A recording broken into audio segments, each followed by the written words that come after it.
The crack of gunfire echoed across the Precision Elite Tactical Range as Sarah Matthews stepped through the reinforced glass doors, her modest appearance drawing immediate attention from every person in the facility.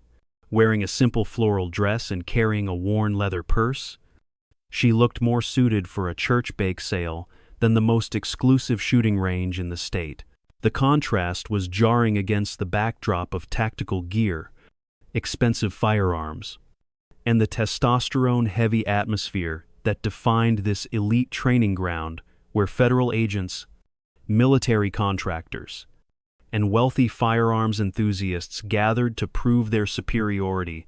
What none of them could have imagined was that this unassuming woman was about to shatter every assumption they held about skill, training, and what it meant to be a true marksman. Have you ever witnessed a moment when someone completely defied expectations in the most spectacular way possible? What followed would become the most talked-about demonstration in the facility's 30-year history, a moment that would force an entire community to confront their own prejudices while revealing a truth that had been hidden for over a decade. Sarah approached the registration desk with quiet confidence, her gray eyes taking in every detail of the facility with a methodical precision that would have seemed unusual to anyone paying close attention.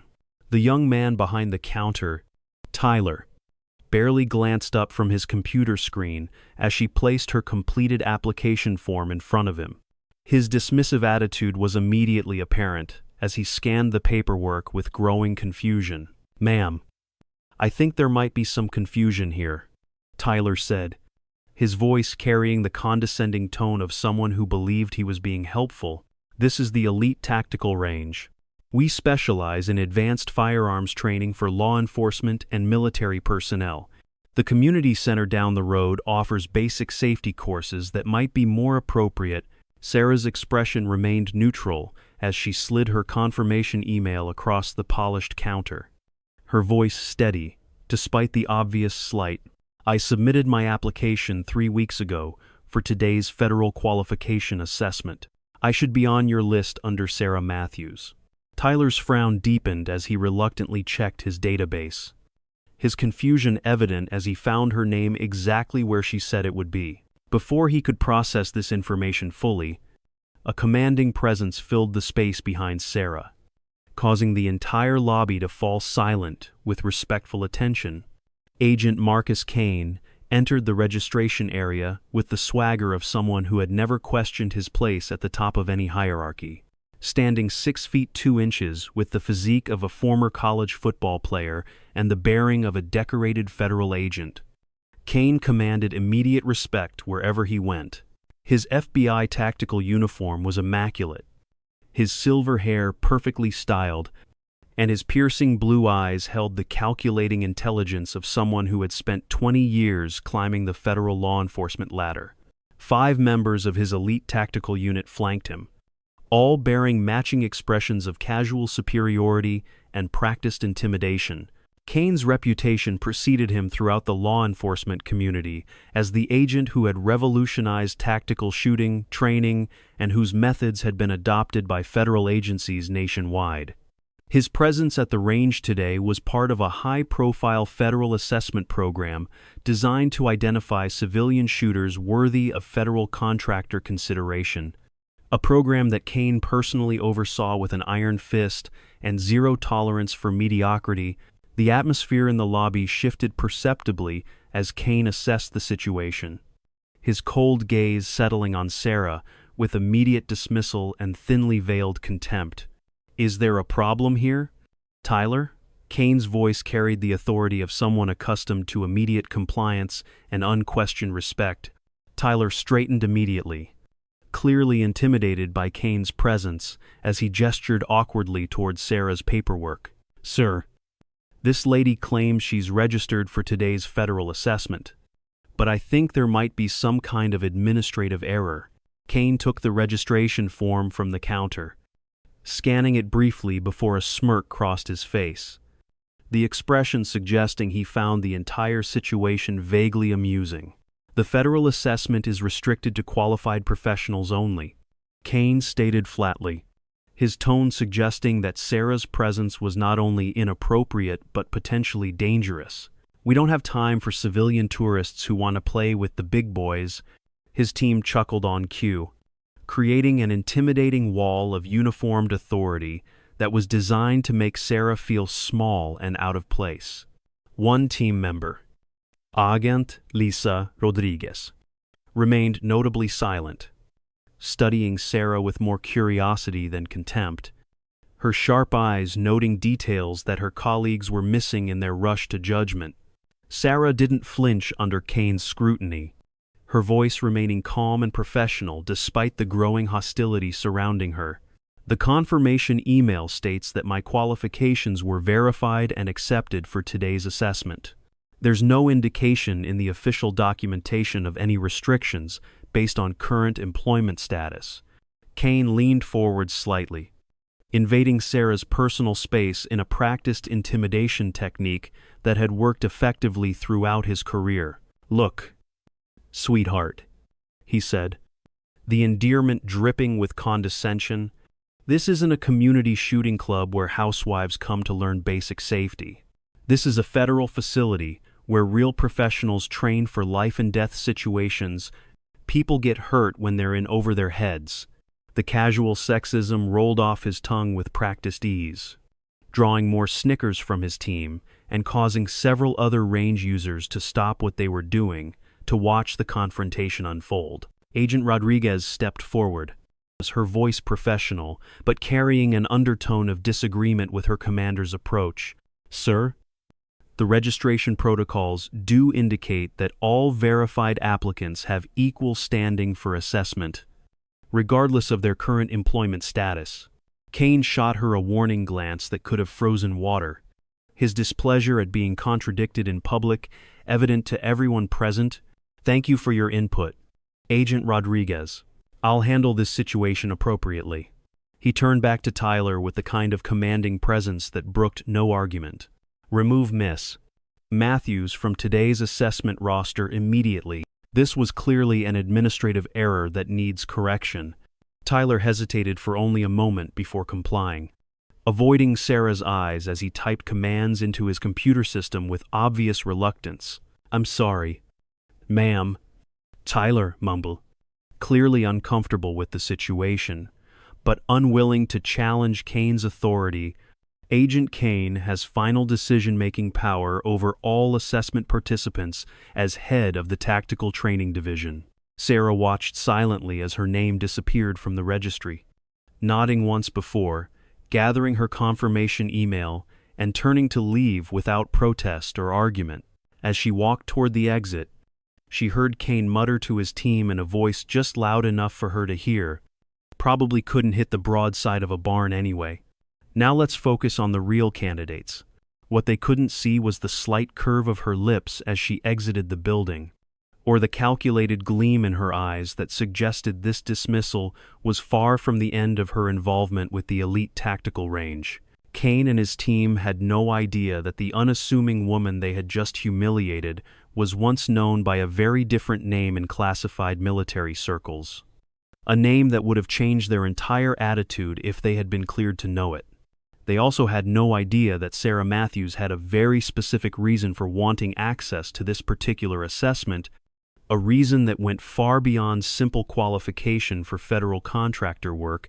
10 years earlier, Staff Sergeant Sarah Chen had been one of the most classified and effective operatives in the United States military's most secretive sniper program, operating under the codename Ghost Eye. She had achieved a reputation for impossible shots and perfect mission success rates that bordered on the supernatural. Her extraordinary visual acuity, combined with an almost preternatural ability to calculate environmental factors, had made her the go-to operative for missions that required absolute precision under impossible conditions. Her service record, heavily redacted and classified at the highest levels, included operations in 17 countries and a confirmed kill count that remained sealed in Pentagon files. She had been particularly effective in urban environments where collateral damage was unacceptable and where a single perfect shot could save dozens of lives. Her specialty had been extreme distance precision shooting, often under adverse conditions that would challenge even the most advanced technology. The military had invested millions in her training and equipment, creating custom weapons systems designed specifically for her unique capabilities. Her handlers had considered her irreplaceable, a once-in-a-generation talent that gave American forces a significant tactical advantage in the most challenging operational environments. The mission that changed everything had taken place in a war-torn Eastern European city where Sarah had been providing overwatch for an extraction operation. Her spotter that day had been Sergeant Marcus Kane, a rising star in military intelligence who was being groomed for federal law enforcement leadership. The operation had gone sideways when local militia forces had surrounded the extraction team, creating a situation where Sarah's precision shooting was the only thing standing between success and catastrophe. From her position nearly a mile away, Sarah had systematically eliminated 17 hostile targets in a display of marksmanship that had left even seasoned operators speechless.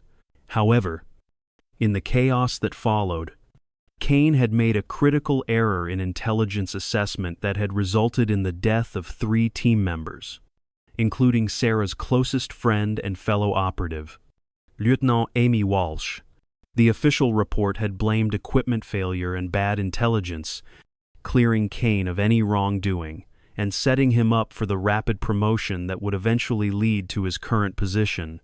But Sarah had seen what really happened through her scope, had witnessed Kane's panic and poor decision-making that had directly caused those deaths.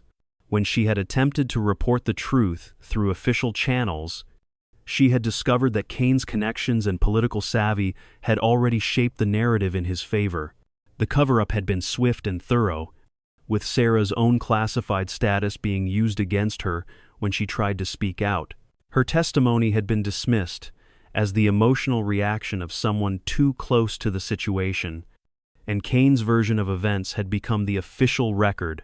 Facing a choice between accepting the lie or destroying her own career, Sarah had made a different decision entirely.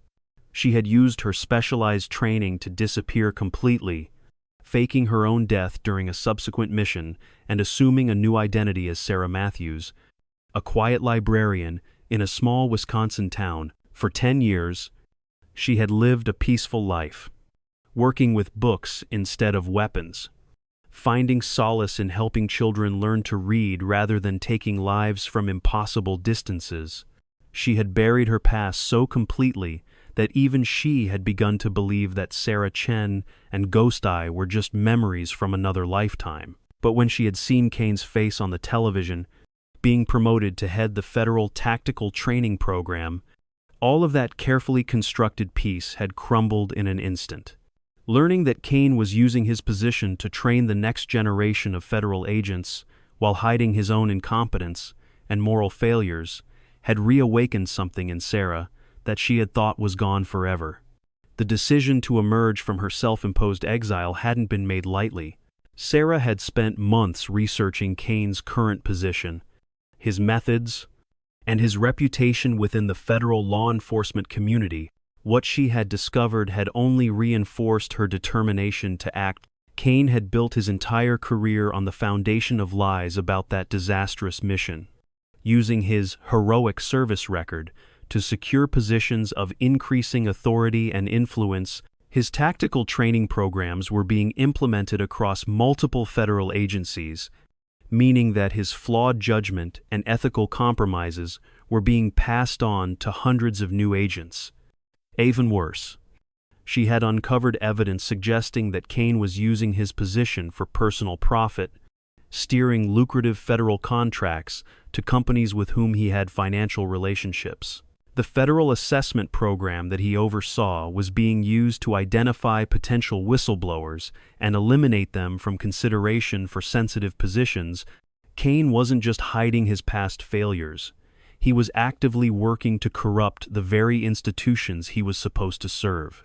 Sarah realized that her unique skills and knowledge made her perhaps the only person capable of exposing Kane's deception in a way that couldn't be covered up or dismissed. Her plan had been carefully constructed over several months of preparation.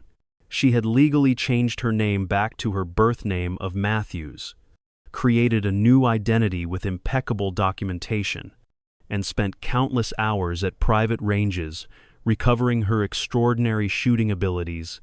The muscle memory had returned surprisingly quickly, and within weeks she was performing at levels that approached her peak operational capability. She had chosen to target Kane's federal assessment program because it was high-profile, well-documented, and impossible for him to manipulate once the results were public.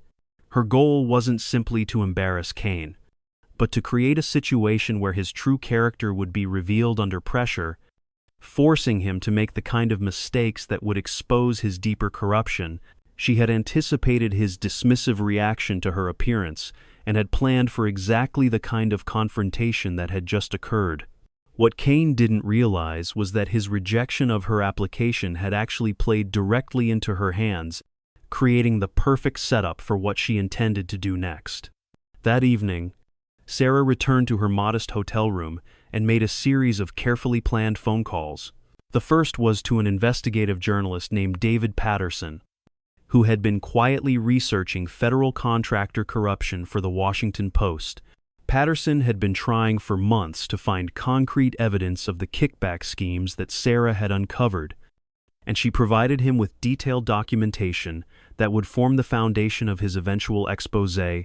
The second call was to Colonel James Harrison, her former commanding officer who had been forced into early retirement after asking too many questions about the mission that had changed everything. Harrison was now working as a private security consultant, but he still had significant influence within military circles and had never stopped believing in Sarah's version of events. The third call was to a technology specialist who owed Sarah a significant favor from their time together in classified operations. This specialist would provide her with the equipment she needed for the demonstration she was planning, equipment that would make her next appearance at the elite tactical range impossible to ignore or dismiss. The following morning, Sarah returned to the elite tactical range, but this time she wasn't seeking entry through normal channels, using skills she had hoped never to need again. She conducted a thorough reconnaissance of the facility, identifying security cameras, staff schedules, and the daily routines of Kane's tactical team. She discovered that Kane had a standing appointment every Wednesday morning to test new equipment and demonstrate his shooting abilities for potential federal contractors. A session that was always well attended and often recorded for training purposes. This weekly demonstration was part of Kane's broader effort to maintain his reputation as the premier tactical shooting instructor in federal law enforcement, and he treated it as both a performance and a recruitment tool. Sarah realized that this regular event provided the perfect opportunity for her plan, a public forum where Kane's true abilities could be tested against a standard he couldn't manipulate or control. She spent the rest of the week making final preparations, including several visits to remote private ranges where she could practice the specific shot she intended to demonstrate. Wednesday morning arrived with perfect clarity, the kind of crisp autumn day that provided ideal shooting conditions. Sarah positioned herself in the public observation area of the range, dressed in the same modest clothing that had caused such reaction during her previous visit. She carried a small bag that contained her specialized equipment, carefully concealed and prepared for the moment when she would reveal her true purpose. Kane's demonstration proceeded exactly as she had expected, with him showcasing various weapon systems and shooting techniques to an appreciative audience of federal contractors and potential trainees. His performance was genuinely impressive, demonstrating the kind of technical skill that had earned him his reputation. But Sarah could see the subtle tells that revealed his limitations.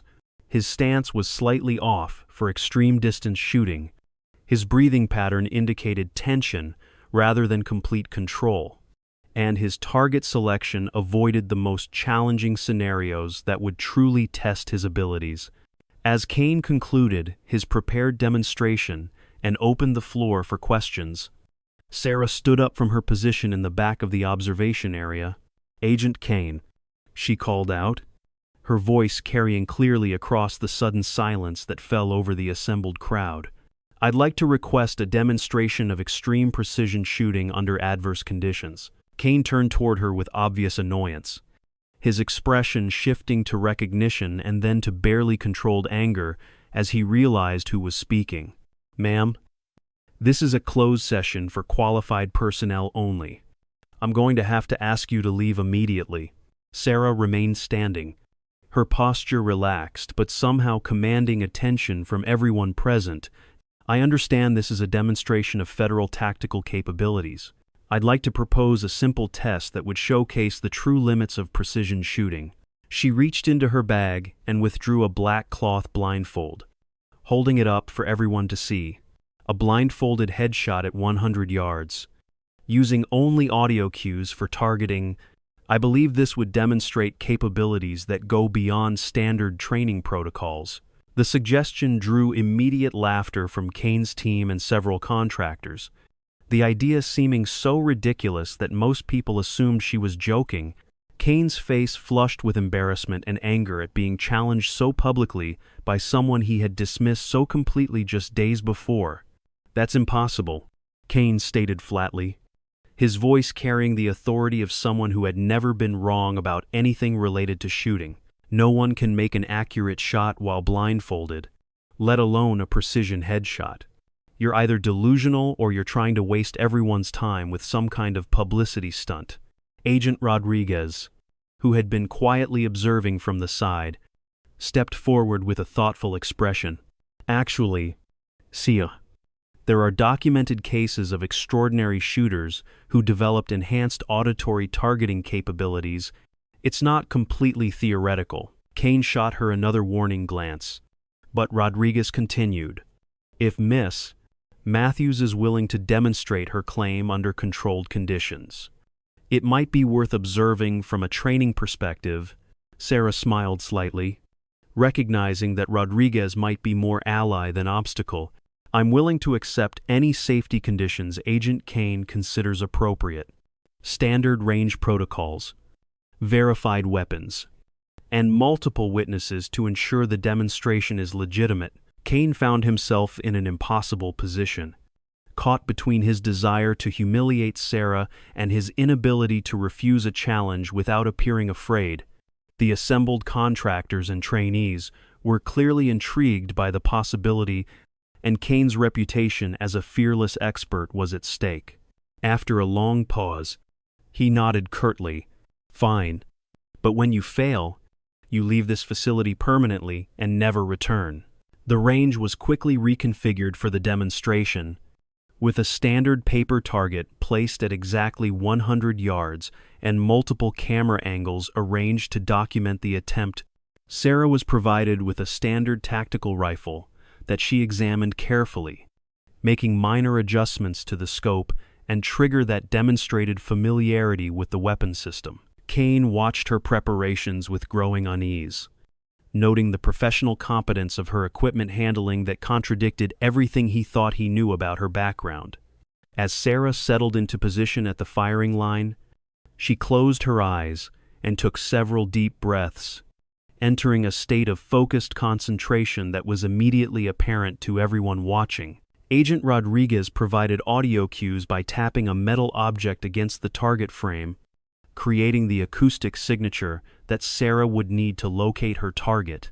The assembled crowd fell completely silent, understanding that they were witnessing something that would either be spectacular or embarrassing, but certainly unforgettable. Sarah secured the blindfold over her eyes, eliminating any possibility of visual targeting, and raised the rifle to her shoulder with movements that appeared almost meditative in their precision and control. What happened next would be discussed and analyzed for years to come. Sarah's breathing became perfectly controlled, her stance solid and unwavering as she processed the acoustic information provided by Rodriguez's targeting cues. The subtle sounds of wind direction, the distance calculation based on sound travel time, and the precise positioning of the target all fed into mental calculations that drew upon years of specialized training and natural ability that bordered on the supernatural. When she finally squeezed the trigger, the shot seemed to occur in slow motion, the crack of the rifle echoing across the range, followed by absolute silence as everyone strained to see the result.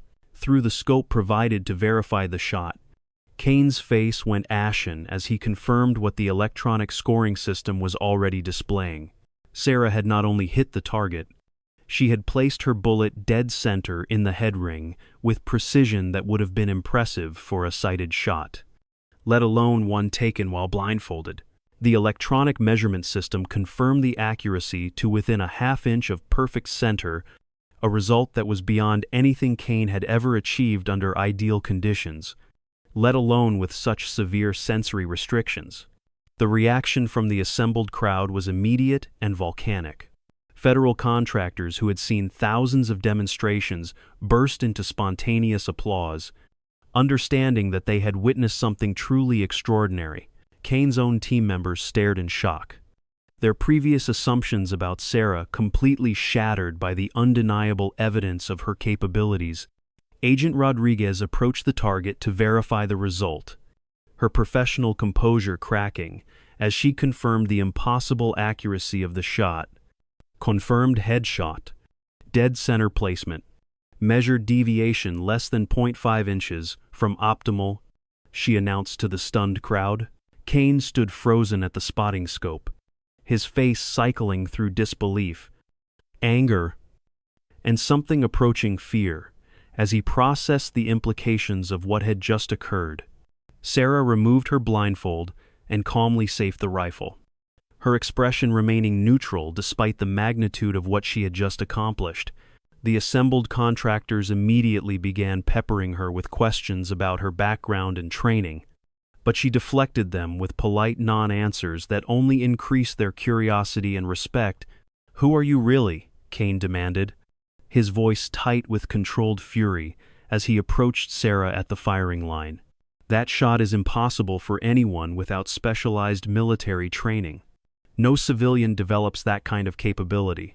Sarah met his gaze directly, her gray eyes holding secrets that Kane was only beginning to suspect. Just someone who believes that true capability should be recognized and rewarded based on merit rather than assumptions. Kane's jaw tightened as he processed her response, sensing layers of meaning that he couldn't quite grasp. "There's more to this than a simple demonstration. What do you want?" Sarah shouldered her bag and turned toward the exit, but paused to deliver her final message with quiet intensity. "I want the truth to be told, Agent Kane.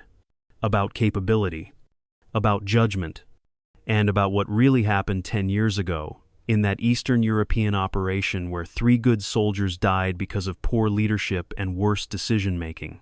Kane's face went white as the implication hit him, the coded reference to his most carefully guarded secret delivered with surgical precision. Sarah walked away, leaving behind a crowd of impressed contractors and a federal agent whose world had just been turned upside down by a ghost from his past, who had returned with capabilities he couldn't match and knowledge he couldn't suppress. In the days that followed, Sarah's demonstration became the subject of intense discussion throughout federal law enforcement circles. Video of her blindfolded headshot spread rapidly through professional networks, generating speculation about her background and capabilities that Kane found himself unable to control or suppress. David Patterson's investigation into federal contractor corruption accelerated dramatically when Sarah provided him with additional evidence of Kane's financial improprieties, including recorded conversations and documented financial transactions that painted a clear picture of systematic abuse of authority. Colonel Harrison used his military connections to begin asking pointed questions about the official records of the mission that had changed everything, creating pressure from multiple directions that Kane found increasingly difficult to manage. Sarah had achieved exactly what she intended, forcing Kane into a position where his true character would be revealed under pressure, creating circumstances where his past failures and current corruption could no longer be hidden behind his manufactured reputation as a tactical expert and principled federal agent. The simple woman who had been booed and dismissed had returned as an unstoppable force for justice that would ultimately transform how the federal law enforcement community understood both capability and integrity. The investigation that David Patterson launched based on Sarah's evidence moved with the methodical precision of a federal prosecutor building an airtight case. Within 2 weeks of her demonstration at the elite tactical range, Patterson had uncovered a web of corruption that extended far beyond Kane's individual actions into a systematic abuse of federal resources that had been operating for nearly 5 years. Bank records showed a pattern of payments from defense contractors to offshore accounts controlled by Kane's wife, while federal procurement documents revealed that these same contractors had received millions in no-bid contracts for training, equipment, and services. Patterson's sources within the Department of Justice confirmed that Kane had been using his position to eliminate competition for these contracts by ensuring that rival companies' employees failed their federal assessments through deliberately sabotaged equipment and biased scoring. The scope of the corruption was staggering, involving not just financial fraud, but a deliberate undermining of federal law enforcement capabilities in favor of Kane's personal enrichment. Sarah had provided Patterson with recordings of phone conversations where Kane explicitly discussed his methods for manipulating assessment results.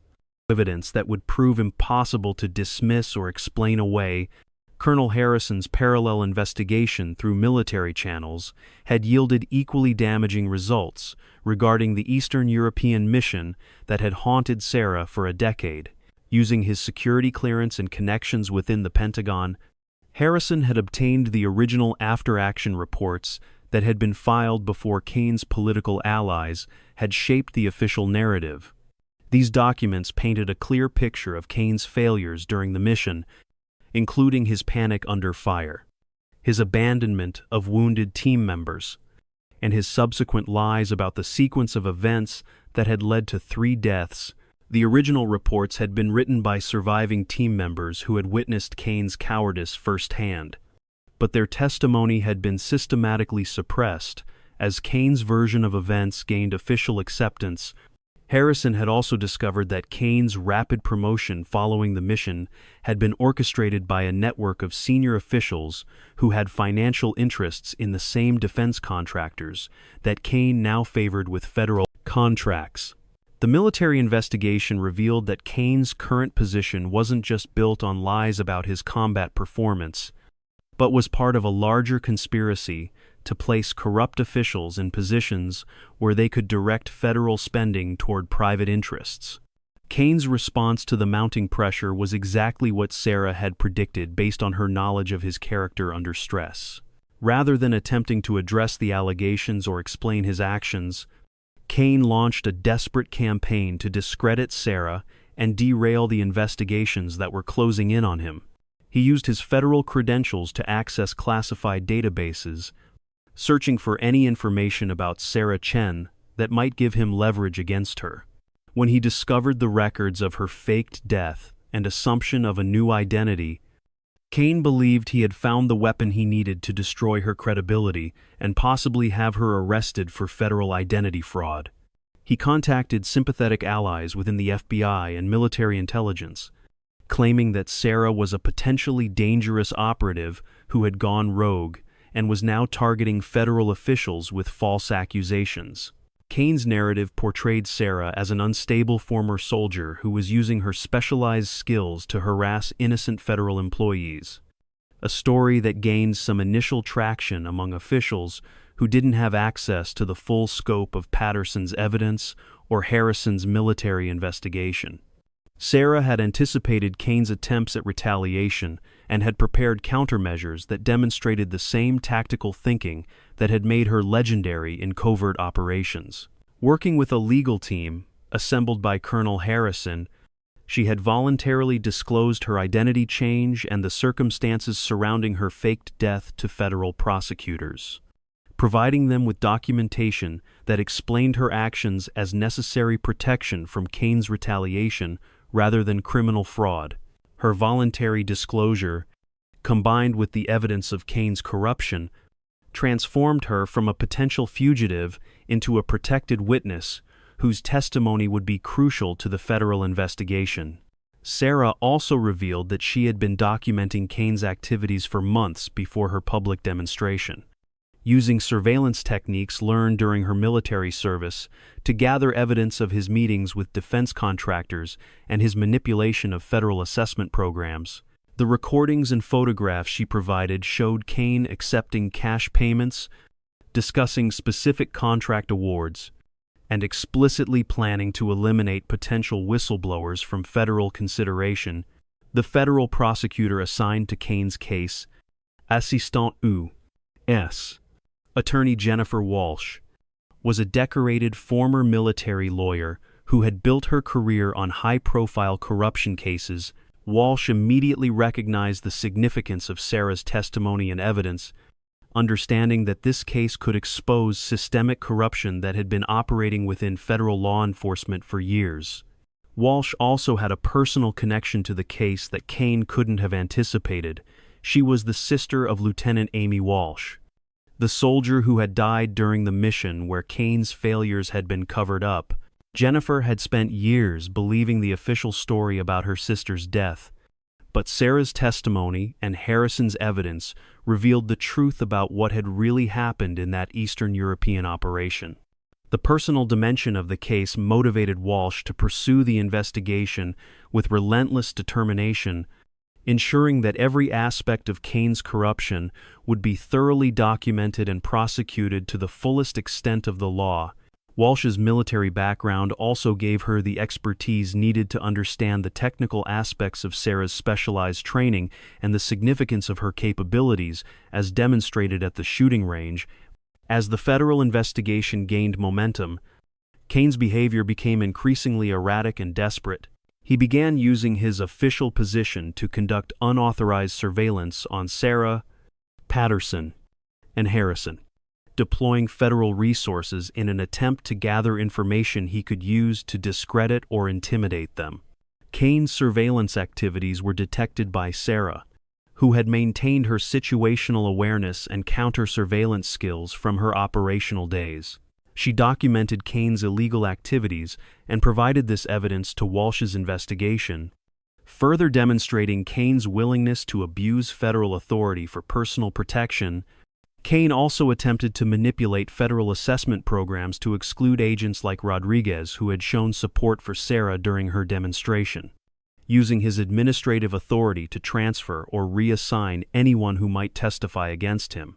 These retaliatory actions only provided additional evidence of Kane's corruption and abuse of power, building an even stronger case for federal prosecutors while demonstrating his unfitness for continued federal service.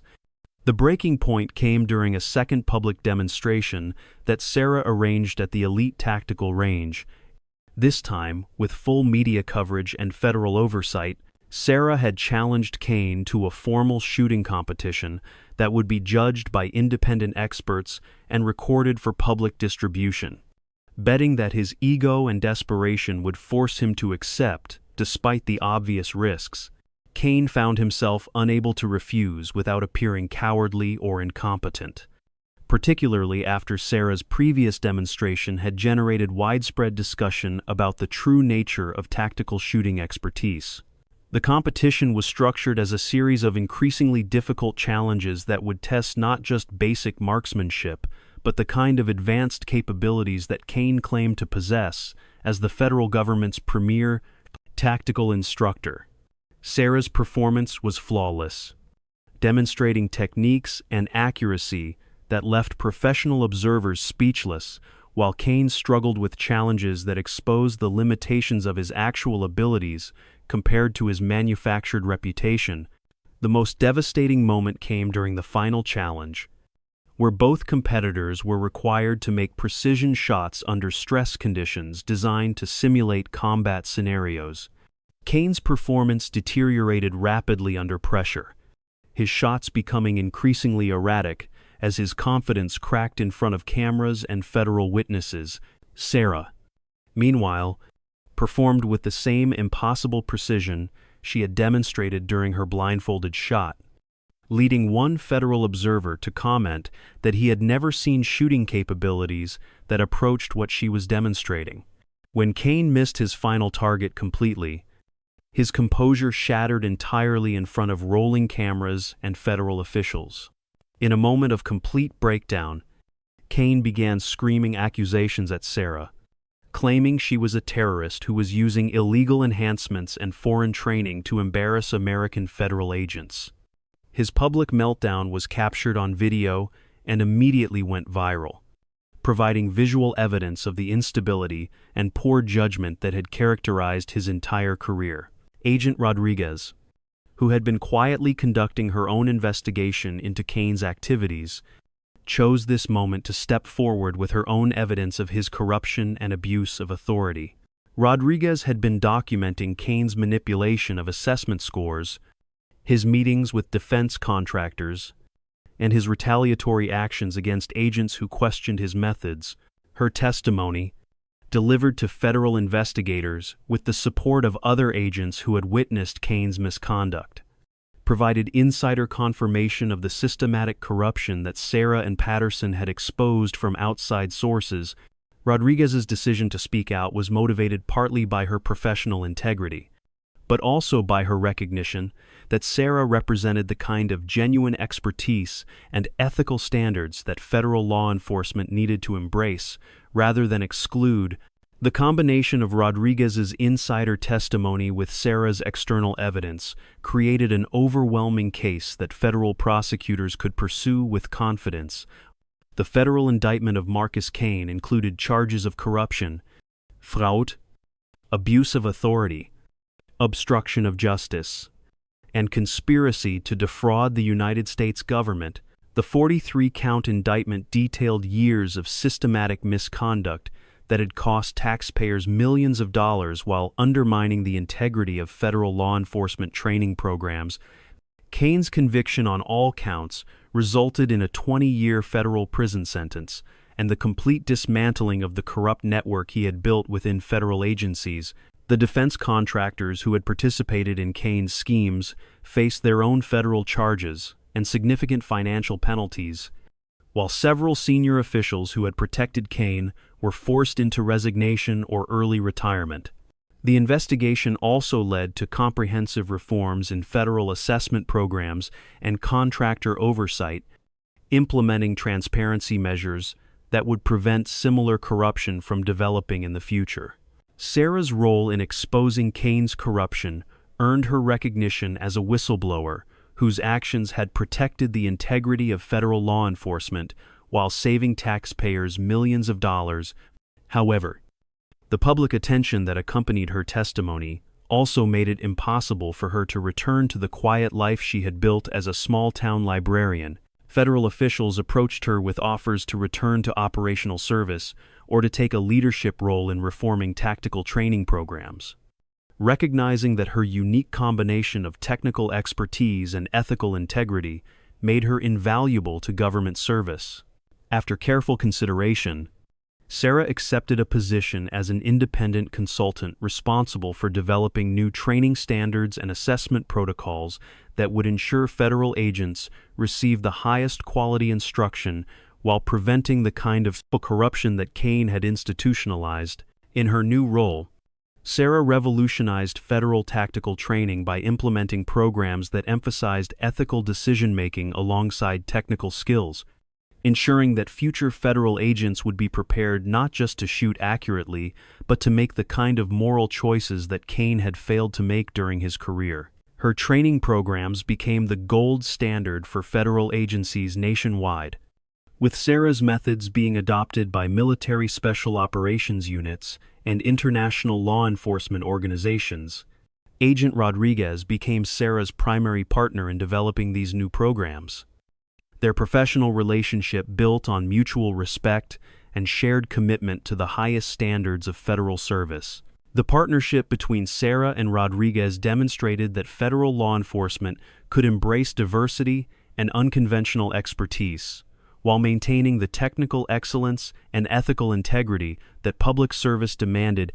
The transformation of the elite tactical range under new management reflected the broader changes that Sarah's actions had catalyzed throughout federal law enforcement. The facility became a model for inclusive training programs that welcomed qualified candidates regardless of their background or appearance, with assessment protocols that measured actual capability rather than conformity to traditional expectations. Sarah maintained a relationship with the range as a guest instructor, conducting specialized training sessions that attracted federal agents and military personnel from around the world. Her legendary demonstrations, including the blindfolded headshot that had started everything, became part of federal training lore while serving as powerful reminders that true expertise could emerge from unexpected sources and that prejudice was not just morally wrong but operationally dangerous.